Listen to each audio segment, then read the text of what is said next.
to answer. Yes, ma'am. At habang iniintay natin ang hinihing 1 minute ni Justice Secretary Laila De Lima, On the ground that may be covered by executive privilege. Okay. So there is a possibility, ma'am, na nabuo yung inyong impormasyon or nabuo yun yung paniniwala, pati ng prosecution, hindi dahil lang sa pagbabasa nito, kung hindi may nakapagsumbong din. I'm not saying nangyari, but it is possible na may nakapagsumbong din sa inyo, whether it's first-hand information or second-hand information, tungkol sa nangyari dun sa loob ng deliberation. I'm declining because Okay. it's covered by executive privilege. May I ask anyone from the prosecution? Because alright, this is nagtatanong po ang ilan sa mga senator judges dito pa rin sa witness na si Justice Secretary Laila De Lima. Samantala, bigyang pagkakataon po natin to. Maraming salamat po sa pagpapaunlak ninyo sa interviewing ito.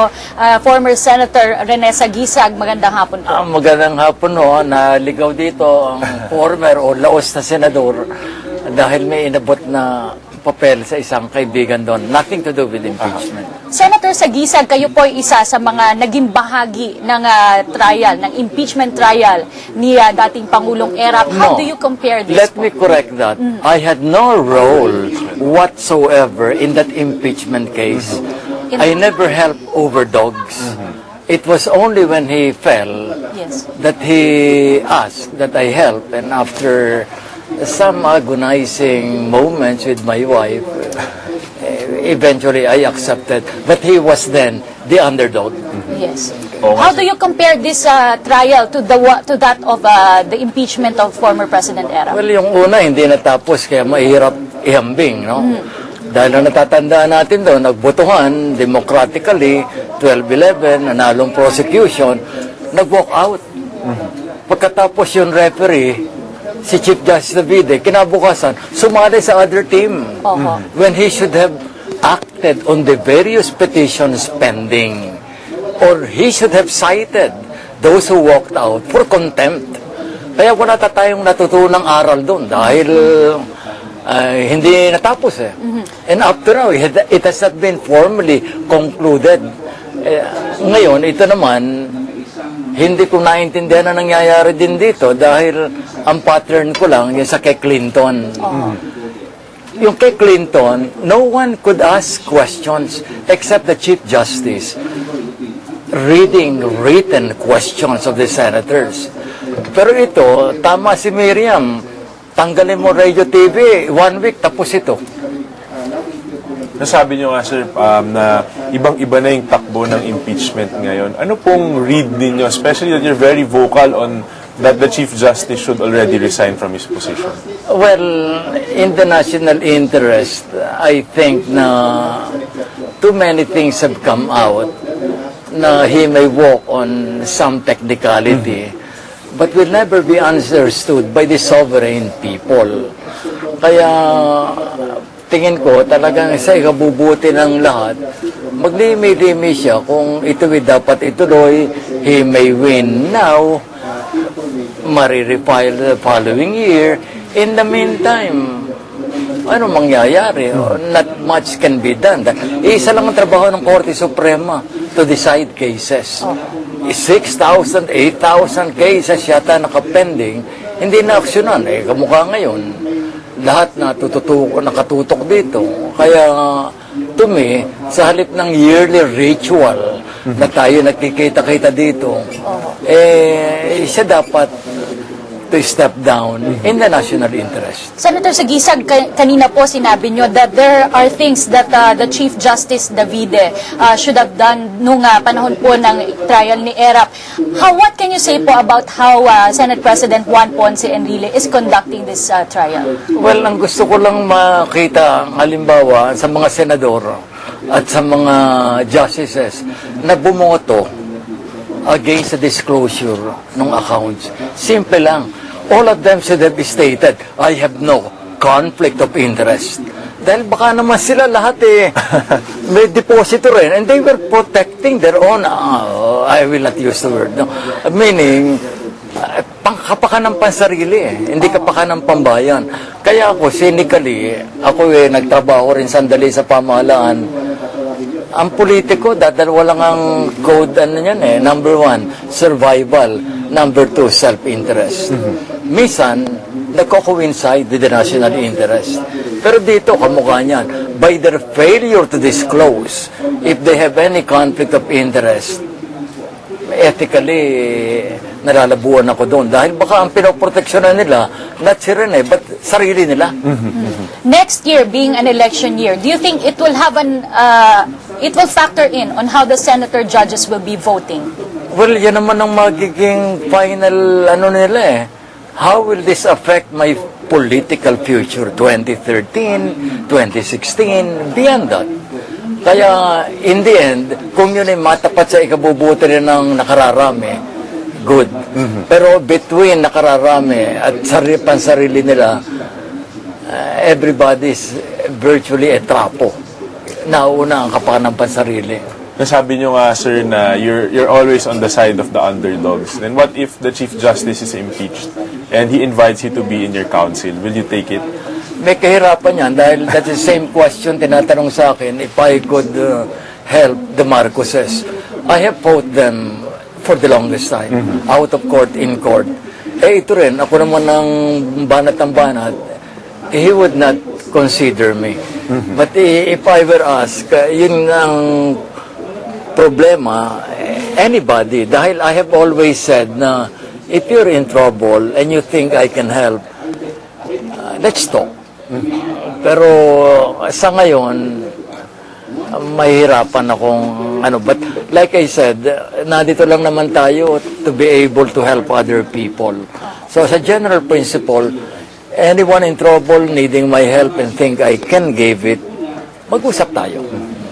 Senator, sa gisag ilang araw pong napagdebatihan itong TRO kung whether or not susundin ito ng Senado. Ano po yung opinion nyo? Yung po bang Korte Suprema ay merong authority over what is happening in the trial? Wala. Dahil to me, sovereign people ito acting through their representatives. Ang teorya kasi, nang pumasok yung grave abuse of discretion sa 1987 Constitution, ang idea ni Chief Justice Roberto Concepcion, then a delegate, was to avoid a repeat of the abuses during martial law. In other words, ang grave abuse of discretion only has application in a martial law context. Wala tayong martial law ngayon eh. Kaya dyan, talagang lagi silang nagpipilit, you, President, you, Congress, you abuse your discretion. And gravely at that, I'll correct you. Sa kanila, walang ko-correct. Kaya ito, impeachment. Dito sa impeachment, kailangang pakinggan kung ano ang ninanais ng nakararami. Dahil that's the only check over this very abusive Supreme Court which misinterpreted in its favor yung grave of abuse of discretion, applying it even in non-martial law context, bentahan ng Manila Hotel, paglipat ng petrochemical plant. Remember, you are 15 men and women. You were elected by no one. Dahan-dahan ang pagkurehe sa mga elected representatives who kamukha ni Noynoy, 6 years lang. If you're a congressman, every 3 years. Senators, every 6 years. Kung ikaw, justice, hanggang 70 years. Kaya maglimi-limi, a measure of humility would do everybody good. Maraming salamat po, Senator Sigisag. Balik po tayo sa Senate floor. Sige, maraming salamat din. Sa yung sinabi nyo kahapon, hindi to ordinaryong advocacy. May maniubra dito or you cross the line dito, no? So, tingin ko po, mas makikita natin yan kung malalaman natin at hindi siguro mabubuo ang impormasyon ng Presidente. The good secretary declined, no? So, I guess parang she doesn't confirm nor deny.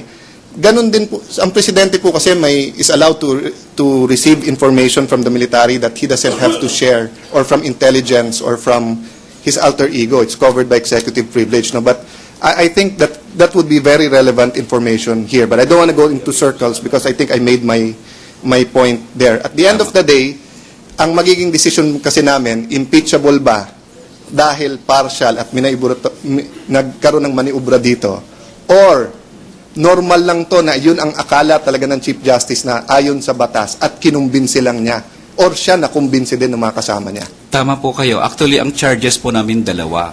To the Chief Justice as a justice who voted with partiality, and to the Chief Justice who is the Chief Justice is the administrative head of the Supreme Court.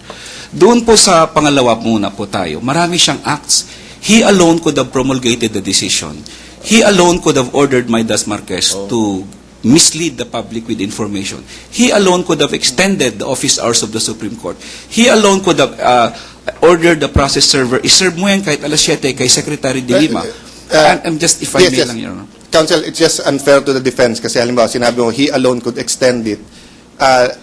Lagay kayo ng witness na ganun para Opo. i-assert yun. No? Kasi Opo. baka naman sabihin nung may opisinang ganun, siya nag-decide diba? So let me just stop there Yes, to be fair to the defense. But you've made good assertions naman today. No? But I wanted to say this because si Senator Lacson nandito, isa siya sa advocate ng Whistleblowers Act. Yes po. Sa Pilipinas kasi, kung sino nagsumbong, siya pa minsan kawawa siya pa nakakasuhan.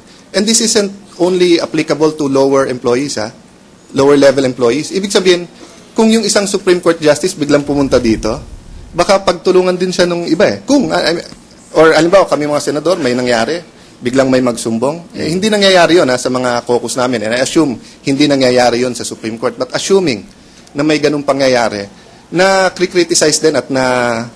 No, so, I think the Supreme Court is also watching us. So, hindi man kami nag-issue ng subpoena sa kanila. They can come here voluntarily, hindi po ba? You can Yes, call po. some of the justices and ask them, Yes, Ma'am, po. sir, payag ba kayo magtistigo dun sa inyong sa inyong dissenting opinion para mapaliwanag nyo sa senator judges ito. Opo. And of course, tignan nyo po yung Secretary of Justice, hindi ko pinilit. No? Opo. Hindi ko In fact- pinilit na sagutin niya yung tanong na yon. And I think she will say we're fair to her. No? But it will really help us to decide one way or the other rather than relying just on the dissenting opinion. I'm not saying it's not enough. I'm just saying you want clear and convincing, you want proof beyond reasonable doubt, etc. Diba? Let's have the kind of witnesses here that can tell us that can paint the whole picture. Thank you, Mr. President. Thank you to my colleague and Mr. President. If I may lang, Mr. President, yes. President, just a short lang kay Senator Cayetano. Tama po kayo. In fact, the Senate has already made a precedent by inviting and will probably also file a motion come Monday for the Senate to issue an invitation. But of course, that's for the Senate to decide.